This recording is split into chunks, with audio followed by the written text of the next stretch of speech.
Right, okay, welcome back again. So, as mentioned in the last video, this is for feral purposes, but not specifically feral, so I'm boomkin in this, and I'd recommend, obviously, anyone who's going to do this to do it as boomkin. It's probably not impossible as feral, probably there's people who do it as feral, but doing it as boomkin just makes life a lot easier. So, we're in Darkmoon East. We're specifically going for the Ace of Elementals, as you can see on screen. Why do we want the Ace of Elementals? Well, for the Elementals deck. So the Ace drops from the first boss.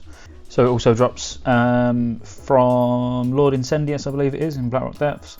So this is not the only place you can get it. But yeah, probably the easiest place to come in and solo anyway. So good way of making a bit of gold, obviously, especially if you're herbalism. You can have a little scout around in the conservatory where I am now. Also, there are, without actually really going out the way too much, there's 2 book locations as well. So I'm going to show you both the book locations in a second, just as I'm running there.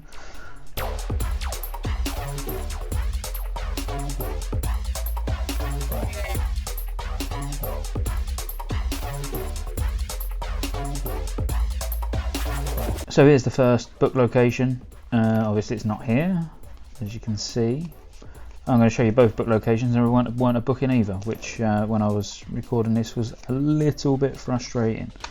If you're just specifically, all you're bothered about is the Ace of Elementals, not bothered about making any additional gold whilst doing this, then you can skip the herbing, skip the 2 book locations, and just go straight to the boss. So just going to get over to the second book location now so you can have a look. If the book is there, you have to get very close to the lasher over at the back. You basically just need to get maximum looting range when he's at his furthest distance away, but it is perfectly fine, it's safe to do. If you aggro and you get yourself killed, don't blame me. So the Elementals deck gives the Darkmoon Card Maelstrom. Maelstrom, basically it's a chance on hit, so to strike the target for 200 to 300 lightning damage, so it's nature damage. It can crit as well, and it's got a fairly decent proc chance, or at least it did. It's definitely a contender for one of your 2 trinket slots. I'll definitely be using it. And we'll see how it goes in the first couple of weeks of Blackwing Lair, but yeah, it's definitely worth the farm to get, and the gold investment if you're just going to buy all the cards off the auction house or trade with people, whatever you're going to do. So once you've checked for the 2 book locations, just make your way through towards the first boss. Odds are you will have to kill one of the Scottejays. They see through stealth, or they see quite far away if you're stealth. And there's normally one just stealthing around himself, very poetic, between sort of this, where I am now on screen, so the start of sort of the corridor, and the boss itself. Once you find him, just nuke him down in any way you want. Obviously here I'm lazy, I'll just go boomkin and more or less just spam starfire until he dies. They've not got too much health, although they do hit quite hard, so I suggest putting some hots on and trying to spend as little time in actual caster form as possible. Obviously in boomkin, when you've got all the additional armor and such, it's fine, you can take the hits to the face. Caster form, not so much. You might want to just literally get your insect swarm up while you're in caster, then switch to boomkin once you've got your hots on. So then just heal up, drink up, and make your way towards the boss.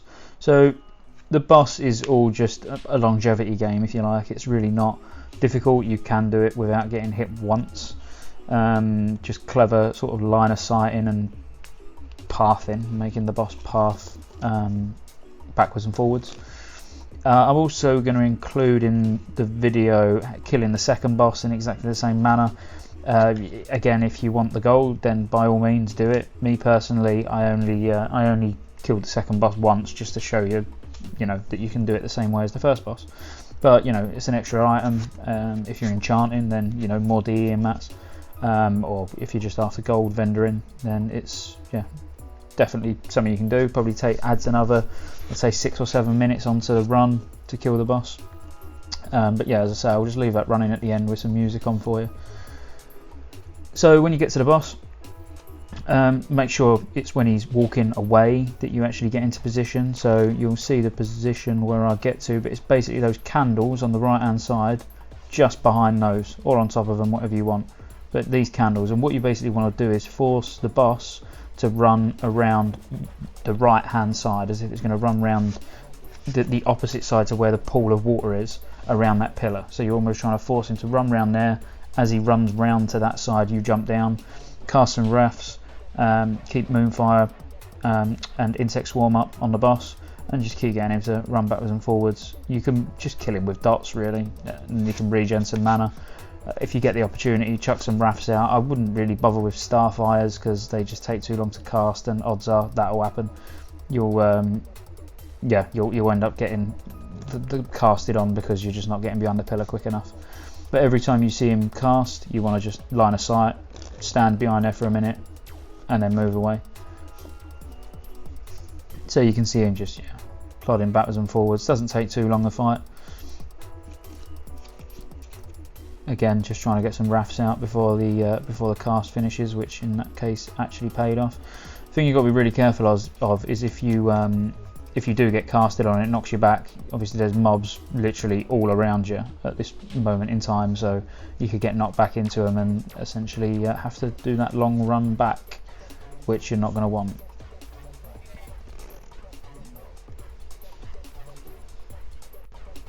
There's not really much else to say. You get the two ads that you've just seen there. When the ads come up, they've got no health at all. Just stick a Moonfire on them, like you just see me do there. When you get lower mana, obviously innovate yourself.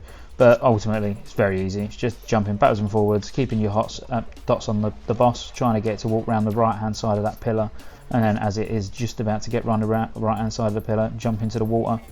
When he runs back round, just rinse and repeat. You can see, you don't even need a commentary really, to be fair. You can just tell by the video exactly what's going on.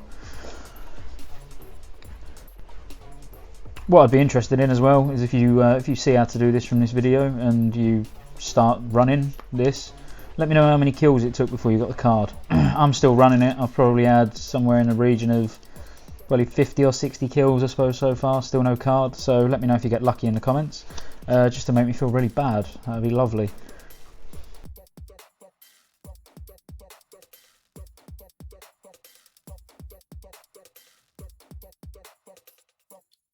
Please subscribe if you want to see more WoW videos. Give the video a like if it was useful to you, which I'm hoping it will be. And as I said, just at the end here, I've just left me killing in the second boss, or you'll at least get an idea of how it's done. I failed to the sacrifice so many times, so I wasn't really paying attention. But you can never get sacrificed. But at the same time, gives you probably 20-30 seconds of downtime. Yes, you've got to heal yourself back up.